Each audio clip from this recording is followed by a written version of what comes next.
नमस्कार, एक बार फिर से स्वागत है आप सभी का इंडिया न्यूज बिजनेस के खास शो पोर्टफोलियो पिक में। और मैं हूं आपके साथ कंचन औटियाल। इस शो के सेगमेंट में हम बात करते हैं बढ़ते गिरते स्टॉक्स के बारे में और साथ ही लेते हैं सुझाव हमारे खास एक्सपर्ट्स के जरिए कि आने वाले टाइम पे ऐसा कौन सा स्टॉक है जो आपके पोर्टफोलियो में जुड़ के आपको एक अच्छा खासा मुनाफा देने का दम रखता है। हमारे साथ जुड़ चुके हैं खास मेहमान अनिल शर्मा जी। तो चलिए सीधा चलते हैं आज के खास मेहमान के पास और जानते हैं कि आज वो आपके पोर्टफोलियो के लिए कौन सा स्टॉक लेके आए हैं। नमस्कार सर, स्वागत है आपका शो।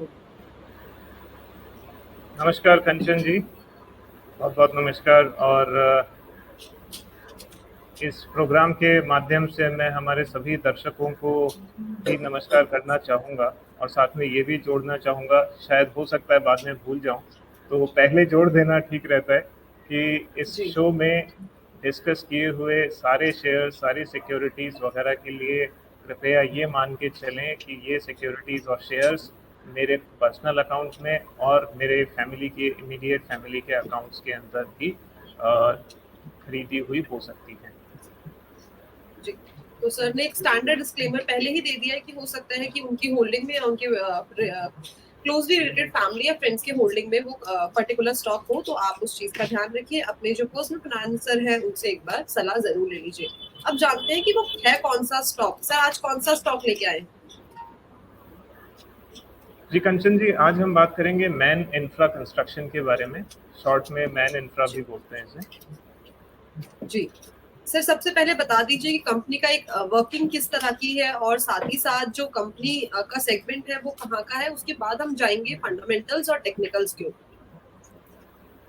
जी, तो ये कंपनी जो है ईपीसी कंपनी है, engineering procurement and construction company, जो कि दूसरे क्लाइंट्स के लिए, अपने बड़े क्लाइंट्स के लिए इंजीनियरिंग एंड कंस्ट्रक्शन का काम ठेके पे करते हैं। इसके अलावा इनका जो दूसरा बिजनेस है वो इनका रियल एस्टेट का बिजनेस है और दोनों बिजनेस में करीब करीब 50-50% का रेवेन्यू स्प्लिट है। जी, तो सर ने बता दिया है कि कंपनी किस सेगमेंट में काम करती है और रेवेन्यू के बारे में भी सर ने बता दिया। सर अब बात करते हैं कंपनी की फंडामेंटल्स की। कंपनी का शेयर होल्डिंग पैटर्न कैसा है, कंपनी का पी रेशियो कैसा है, साथ ही साथ कंपनी के जो पेयर्स हैं वो कौन कौन है। जी, तो मैंने जैसे बताया कि यहाँ पे इस कंपनी का जो बिज़नेस सेगमेंट है वो ईपीसी कंस्ट्रक्शन का है, रियल एस्टेट में भी है ये। और ये दोनों बिज़नेस काफ़ी बहुत ज़्यादा डिफरेंट नहीं है, क्योंकि ईपीसी के अंदर भी ये अपनी काफ़ी कुछ सर्विसेज वैसी ही देते हैं दूसरे क्लाइंट्स के लिए, और वही सर्विसेज ये रियल एस्टेट सेगमेंट के अंदर अपने खुद के लिए करते हैं। तो बहुत ज़्यादा डिफरेंस नहीं है। इसके पीयर्स की अगर मैं बात करूं तो इस रियल एस्टेट और ईपीसी दोनों ही बिजनेसेस में आप इसके कॉम्पिटिटर्स या पीयर्स देख सकते हैं। मैक्रोटेक डेवलपर्स है, एनसीसी है, केएनआर कंस्ट्रक्शन भी है। काफ़ी अच्छी बड़ी बड़ी कंपनीज जो हैं वो इसके कॉम्पिटिटर्स के तौर पे उभर कर आती हैं। और जी फंडामेंटल्स की जैसे आपने बात की, तो मैं थोड़ा सा यहाँ पे ज़रूर फंडामेंटल्स की ओर ध्यान आकृष्ट करना चाहूँगा। इस कंपनी का स्टॉक जो है ये अभी 18 के पीई मल्टीपल के आसपास ट्रेड कर रहा है, जो कि काफ़ी अच्छा है। अब ये अपने आप में शायद उतना अच्छा या बुरा समझ में ना आए, लेकिन एक एक रूल ऑफ थंब जो मैं लेके चलता हूँ वो ये है कि अगर कोई भी कंपनी जिसका स्टॉक का पीई रेशियो जो है वो उसके आरओई से कम है, तो वो कंपनी अंडर वैल्यूड होती है। यहाँ पे हम बात कर रहे हैं डेट फ्री कंपनी की। Practically speaking debt free company है, थोड़ा सा डेट है बट बहुत कम। सो नेट डेट के बेसिस पे अगर बात करें तो ये company practically speaking debt free company है। तो ऐसी कंपनी का स्टॉक आपको 18 के पीई मल्टीपल पे मिल रहा है। और वहीं पे आरओई की बात करें तो रिटर्न ऑन इक्विटी इस कंपनी का जो है वो 26% है, और रिटर्न ऑन कैपिटल एम्प्लॉयड जो है वो 33% है, जो कि बहुत अच्छे फिगर्स हैं। तो इन सबको देखते हुए मुझे लगता है कि इस कंपनी के अंदर फंडामेंटली स्पीकिंग काफ़ी दम खम नज़र आता है। और इसके अलावा एक दो चीज़ें और हैं शेयर होल्डिंग पैटर्न वगैरह के बारे में, जैसे आपने भी मेंशन किया था, तो उसके बारे में गोइंग फॉरवर्ड बात करेंगे। यहाँ पे बस मोटा मोटा मैं ये बता दूं कि इस कंपनी के अंदर प्रोमोटर्स की शेयर होल्डिंग जो है वो काफ़ी हाई है, 67%। जी, तो ये बात होगी शेयर होल्डिंग पैटर्न की। साथ ही साथ सर ने बताया कि जो डेट है कंपनी का वो बहुत ही नेग्लिजिबल डेट है, और साथ ही साथ जो पी रेशियो है वो कैसा दिख रहा है इस टाइम पे। अब बात करी जाए लेवल्स की, बाइंग लेवल्स की, 148 का अभी करंट मार्केट प्राइस चल रहा है, क्या ये सही लेवल है बाइंग इनिशिएट करने के लिए? एब्सोल्युटली, बिल्कुल सही लेवल जी है। इस तरीके से स्टॉक बढ़ रहा है, मेरे ख्याल से अभी यहाँ पे मैं जैसे दूसरे स्टॉक्स के बारे में भी ये बात बोलता हूँ, और मैं बार बार कहता हूँ कि जहाँ आपको स्ट्रेंथ नज़र आ रही है और जहाँ आपको फंडामेंटल्स में भी स्ट्रेंथ नज़र आ रही है, not just stock price but fundamentals also, तो वहाँ पे आपको किसी पर्टिकुलर प्राइस का वेट नहीं करना चाहिए, क्योंकि उस वेट के अंदर आ रही है बहुत सारा टाइम निकल जाता है और बहुत प्राइस एप्रिसिएशन भी हो जाता है। तो मुझे लगता है कि ये बिल्कुल सही टाइम है बाय करने का, बट ऑफ कोर्स ये थोड़ा लंबी अवधि के लिए अगर आप नज़रिया रखते हैं तो 5% इधर उधर कोई ज़्यादा फर्क नहीं पड़ता है। जी, तो ये जो करंट लेवल्स है इस टाइम पे आपको दिख रहे हैं कि अभी 148 था, ये 149 हो चुका है और ये बढ़ता जा रहा है, तो इस टाइम पे आप बाइंग इनिशिएट कर सकते हैं। साथ ही साथ सर से एक चीज और जान लेते हैं। सर, बाइंग तो इनिशिएट कर लेंगे, ठीक है वो चीज, लेकिन हमें टारगेट्स कितने देखने को मिलेंगे?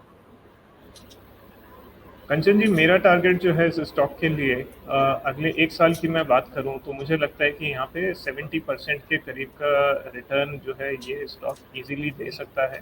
स्पेसिफिक लेवल्स की बात नहीं करूँगा, क्योंकि ये स्टॉक्स ऐसे हैं जहाँ पे टारगेट ऐसा नहीं कि मतलब आपने अचीव कर लिया है तो फिर बेच देने का लॉजिक बनता है।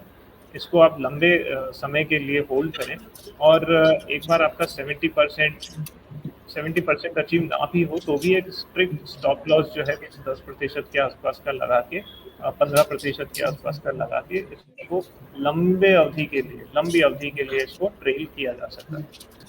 जी सर, एक बार मुझे आपने जो टाइम फ्रेम है वो बता दिया, और 70% का आपने रिटर्न बताया कि अगले आने वाले 2 से 3 साल के अंदर ये जो स्टॉक है वो दम रखता है कि 70% तक का रिटर्न हमारे जो इन्वेस्टर्स हैं उन्हें दे सकता है। सर, एक बार मुझे स्पेसिफाई करके बताएंगे कि नंबर्स में कितने टारगेट्स देखने को मिल सकते हैं लमसम?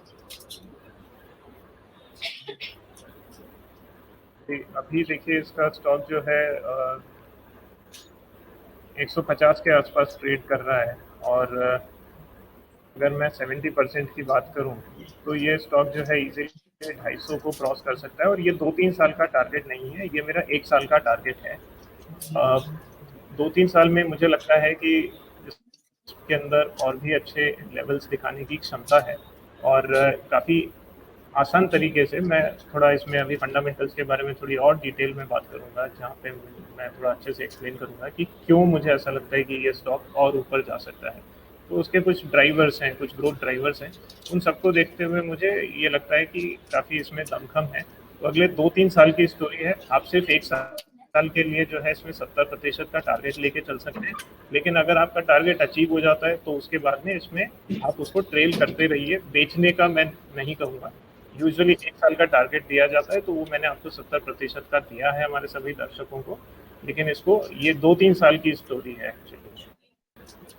जी, तो जो अभी 70% का रिटर्न बताया है वो बताया है बेसिकली 1 साल के लिए, यानी कि आने वाले 1 साल में आपको 255 यानी 70% अभी के प्राइस से 255 जो नंबर आता है वहां तक के टारगेट देखने को मिल सकते हैं। लेकिन उस टाइम पे भी आपको प्रॉफिट बुकिंग करते हुए नहीं चलना है, उस टाइम पे आपको स्टॉक को ट्रेल करना है, क्योंकि आने वाले जो 2 से 3 साल है वो काफी ज्यादा क्रूशियल है, बिकॉज आपको ये जो स्टॉक है वो और भी ज्यादा रिटर्न देने का एक दम रखता है। Thank you so much sir, show में आने के लिए, बढ़िया जानकारी, साथ ही साथ बढ़िया स्टॉक रेकमेंड करने। Thanks a lot sir.